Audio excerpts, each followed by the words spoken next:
ओम विष्णुदेवाय नमः। आज मैं अनंत चतुर्दशी व्रत के बारे में चर्चा करने जा रहा हूँ, जो भाद्रपद मास के शुक्ल पक्ष चतुर्दशी तिथि को मनाया जाता है। बताया जाता है यह व्रत सृष्टि के पालनहार भगवान विष्णु के लिए किया जाता है, उनकी पूजा की जाती है। इस वर्ष 2022 को 9 सितंबर सुबह 5:48 से शुभ मुहूर्त प्रारंभ होता है और संध्या 5:44 तक रहता है। इसमें व्रती महिला को स्नान आदि करके विष्णु भगवान के समीप पीले रंग के पुष्प, पीले रंग के मिठाई, फल आदि समर्पित करना चाहिए। साथ में तुलसी के पत्ते भी समर्पित करना चाहिए और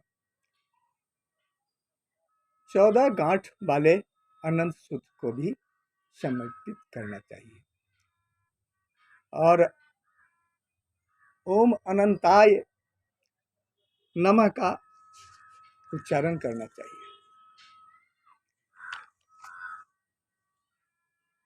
14 गांठ वाले अनंत सूत्र इसीलिए समर्पित किया जाता है, कहा जाता है कि भगवान विष्णु सृष्टि के कल्याण करने के लिए 14 लोक का निर्माण किए थे, इसलिए उनको 14 लोकों का संचालन करने के लिए 14 रूप में अलग अलग अवतार लेना पड़ा।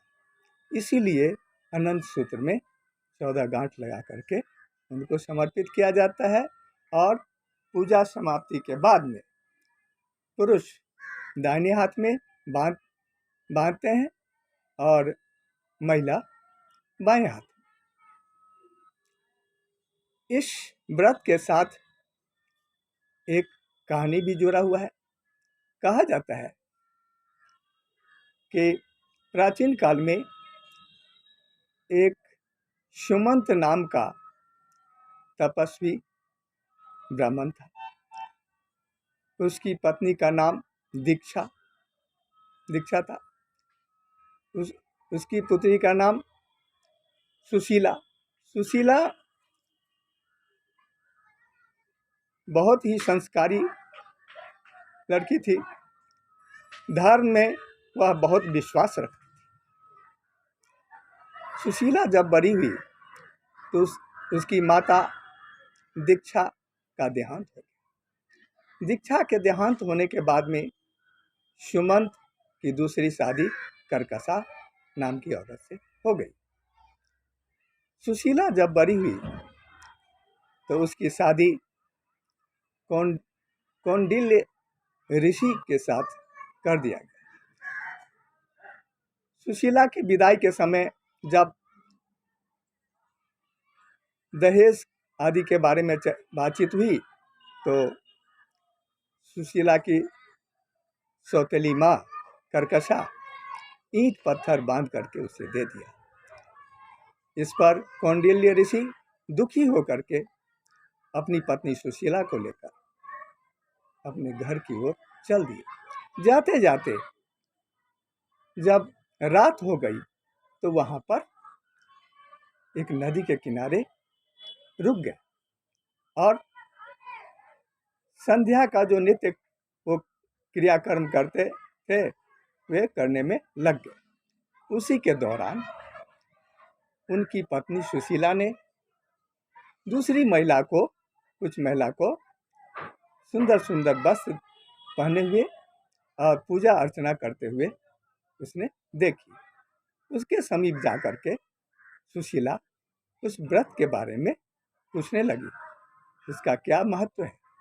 तो इस पर सभी महिलाएं उस व्रत के महत्व के बारे में उसे बता दिया। इस पर सुशीला ने भी उस व्रत का अनुष्ठान कर लिया और 14 सूत्र वाले 14 गांठ वाले अनंत सूत्र को उसने भी बाएं हाथ में बांधकर वापस लौट आई और अपने पति कौंडिल्य ऋषि को इसके बारे में सब कुछ बता दिया।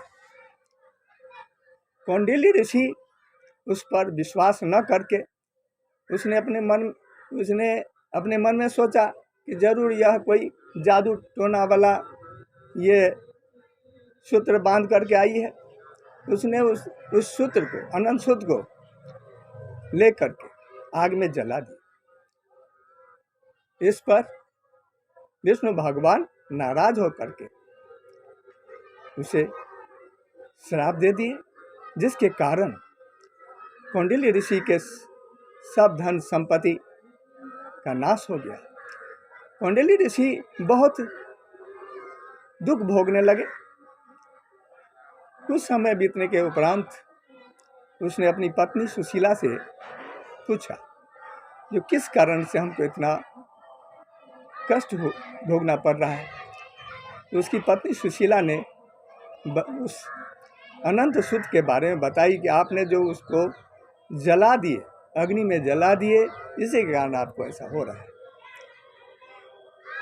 ऐसा सुनकर के कौंडिल्य ऋषि उस अनंत सूत्र की प्राप्ति के लिए जंगल की ओर भाग गए। जंगल जंगल दर दर भटक ठोकर खाते रहे, भटकते रहे। एक दिन वह बेहोश होकर के जंगल में गिर गया।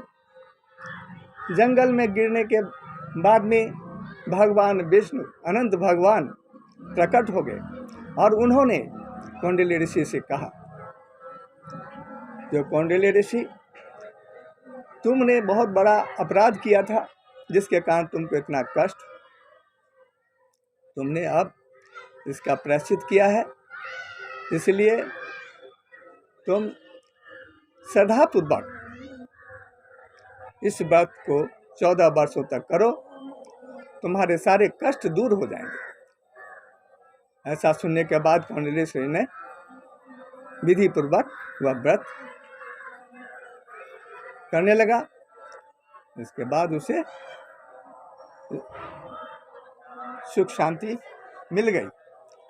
भगवान श्री कृष्ण के कहने से युधिष्ठिर ने भी इस व्रत को उन्होंने भी किया, जिसके कारण महाभारत युद्ध में उनकी जीत हुई और पुनः दोबारा जो है राज्य की प्राप्ति हो गई और बहुत दिनों तक वे खुशीपूर्वक राज्य किए।